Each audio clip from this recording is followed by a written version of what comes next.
ఏంటి నువ్వు పెద్ద హీరో అనుకుంటున్నావా? ఎవరిని పడితే వాడిని రోడ్ల మీద కొట్టేయడానికి? నువ్వు మిలిటరీ వాడు అయితే నీ హీరోయిజం వెళ్ళి వాటర్లో చూపించు. ఇక్కడ నువ్వు ఆఫ్టర్ ఆల్ ఒక సిటిజన్వి. లా అండ్ ఆర్డర్ ఏంటో తెలుసుకోవాలి. లైన్ ఆఫ్ కంట్రోల్ గురించి మాత్రం తెలిస్తే చాలదు.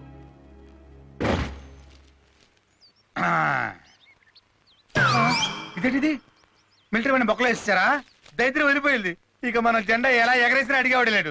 లేకపోతే రోజు ఈ బాత్రూమ్ టెన్షన్ తో పాటు జెండా టెన్షన్ ఒకటి. ఇప్పుడు జెండా తలకిందులుగా పెట్టచ్చు, ఇదేంటిది? ఈ నీకు నన్ను పిలుస్తున్నాడు. కొంపతీసి నన్ను కానీ నెలసన మండలి అనుకున్నాడా? కాదు కాదు, మనల్ని అడవి జరగా గుర్తించి వాళ్ళ దేశంలో జరగబోయే జాతరకి మనల్ని ముఖ్య అతిథిగా పిలుద్దాం అనుకున్నాడు.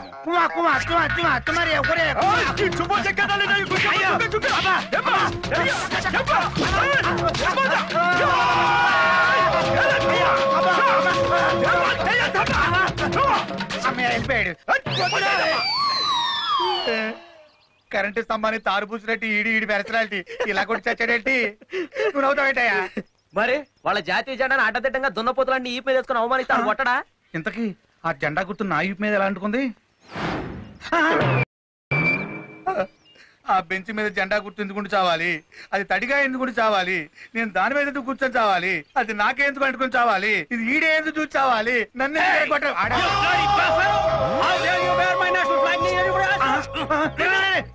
నా పంచ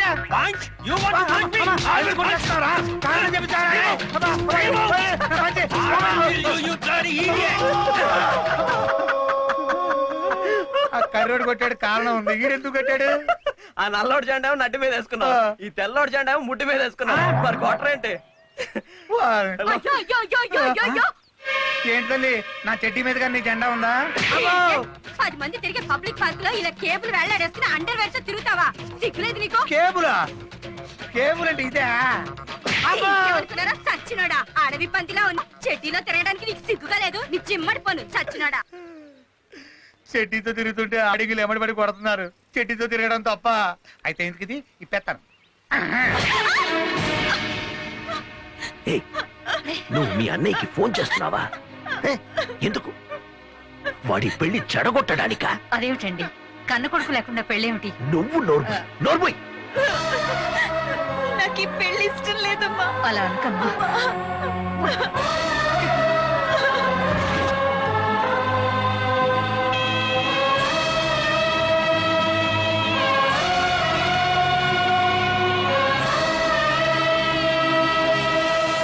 I'm sorry Surya, I'm really sorry.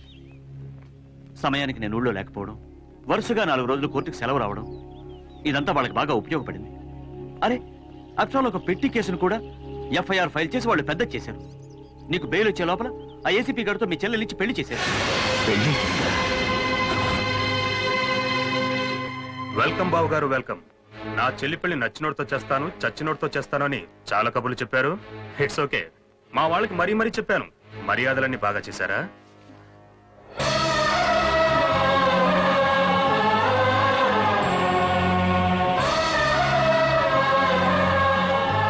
Meena, మీ అన్నగారు వచ్చారు చూడు. బాబా, పెళ్లిలో మిమ్మల్ని బాగా మిస్ చేశాం.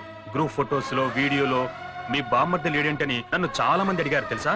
ఏరా సూర్య, ఎలా ఉన్నావు? నేనేమైపోతే ఏంటమ్మా, కావలసిన వాళ్ళంతా దగ్గరుండి మరీ దానికి అన్యాయం చేశారు కదా. ఏంట్రా అన్యాయం? లక్షణంగా పెళ్లి చేయడమా? ఈ పెళ్లెంత లక్షణంగా జరిగిందో దాన్ని చూస్తేనే తెలుస్తోంది.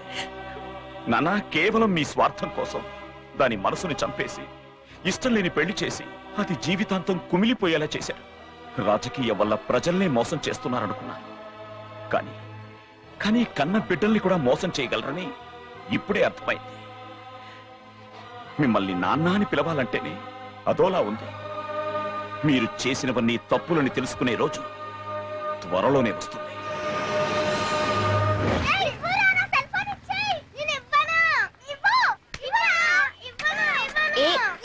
ఏంట్రా గొడవ? మీకు ఈ ఫోన్ ఎక్కడిది? ఈ రోజు పొద్దున పాత సామాన్లు తీస్తుంటే దొరికిందమ్మా. ప్రిన్సిపల్ సార్కి ఇద్దాం కదా అని దాచిపెట్టాను. ఈలోగా మా పిల్లలు పట్టుకొచ్చారు.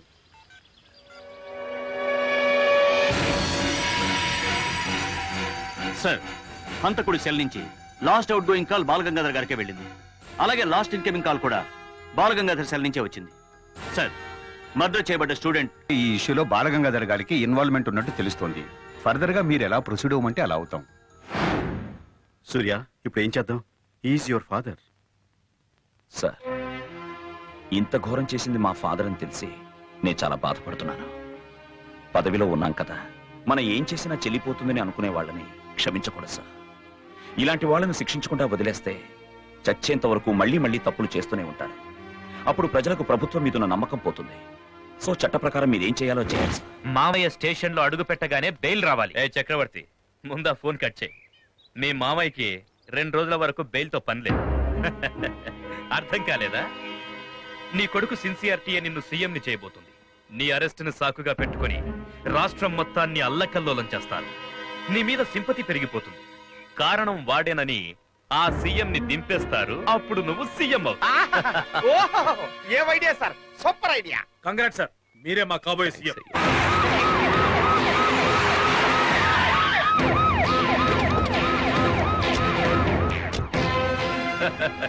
బాలగంగాధర్, నిన్ను అరెస్ట్ చేయడానికి నీ అల్లుడు వస్తున్నాడు. మావయ్య, అరెస్ట్ వారెంట్. ఏసీపీ, ఎక్స్ప్రెషన్ మార్చవయ్యా. సంతోషంగా అరెస్ట్ చెయ్యి. రేపు సీఎం అయ్యాక సొంత మామగారిని అరెస్ట్ చేసిన సిన్సియర్ ఆఫీసర్ అని నీకు ప్రమోషన్ వస్తుంది. చరిత్రలో మిగిలిపోతావు. మావయ్య, లెట్స్ గో. ఇదేం అరెస్ట్ అయ్యా? నిన్నగాక మొన్న పక్క స్టేట్ లో మాజీ సీఎం అరెస్టును మర్చిపోయావా? నన్ను చూడు, నేరుగా వచ్చి ఇలా చుక్కబట్టుకుంటే అయ్యో అయ్యో అయ్యో అంటాడు. అప్పుడు మొహం మీద కొట్టండి. అయ్యో కొట్టకండి, అయ్యో కొట్టకండి బాబు, కొట్టకండి, నా కాలు, నా కాలు, నా కాలు, అయ్యో అబ్బో అబ్బో అబ్బో అంటాడు. అప్పుడు ఇలా చొక్కా పట్టుకుని విసురుగా ఒక్క తోపుతో చావంటే వెళ్ళి కొట్టదు.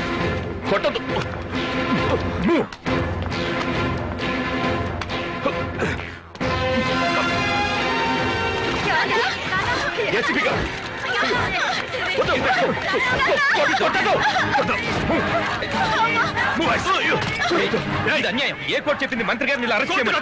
సీఎం గారే స్వయంగా చెప్పారు.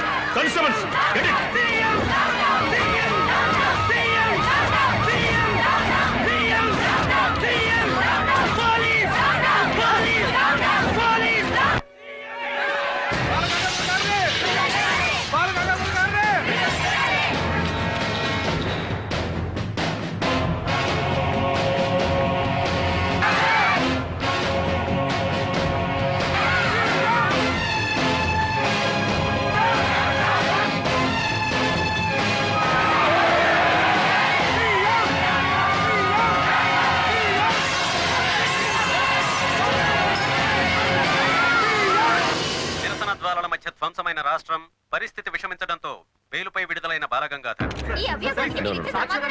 Please please, no questions. Hello, నేను హరిశ్చంద్ర ప్రసాద్ మాట్లాడుతున్నాను. ఒక్క నిమిషం. మావయ్య, హరిశ్చంద్ర ప్రసాద్ కాబోయే సీఎం అని నీకు ఈ పాటికే అర్థమై ఉండాలి. సీఎం పదవి కోసం నువ్వింత నీచానికి దిగజారుతావని నేను ఎక్స్పెక్ట్ చేయలేదు. ఎక్స్పెక్టేషన్ కి దొరికితే అది రాజకీయం ఎందుకు అవుద్ది? రాష్ట్రంలో రాజకీయ పరిస్థితులు మళ్లీ వేడెక్కుతున్నాయి. రాష్ట్ర ముఖ్యమంత్రి హరిశ్చంద్ర ప్రసాద్ ప్రభుత్వాన్ని డిజాల్వ్ చేస్తున్నట్టు ప్రకటించారు. ఈ రోజు రాజ్ భవన్ లో గవర్నర్ ని కలిసి తన నిర్ణయాన్ని అనుకున్నదొక్కటి అయింది ఒక్కటి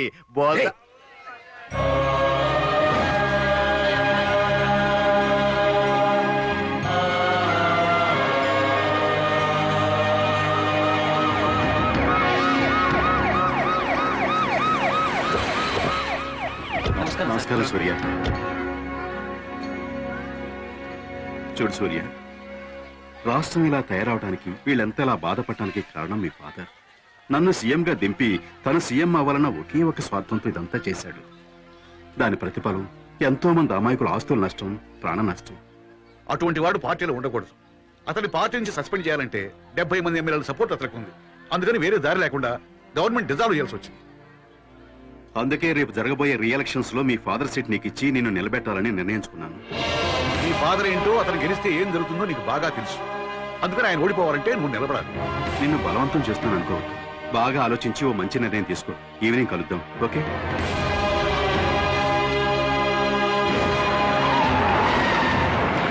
అటు ఇటు తేల్చుకోవాలి.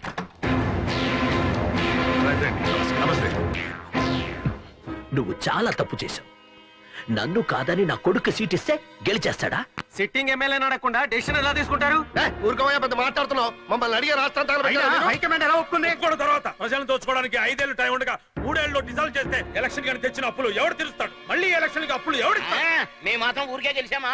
పోలీస్ స్టేషన్ కి కూతంత దూరంలో జనానికి లారీలు సారా దాపిస్తలా? మేము పోయించలేదు. ఈసారి ఆడవాళ్ళకి ఆలోచన పెరిగి వాళ్ళు కూడా అడిగేశారు.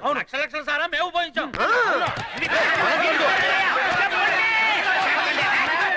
ఆపండి ఆపండి. నన్ను కాదని ఎలా గెలుస్తారో చూద్దాం. అలాగే చూసుకుందాం. ఏమిటి చూసుకునేది? అసలు మీరు గెలుస్తారా? జనం దృష్టిలో మీరు బఫూన్లు అయిపోయారు.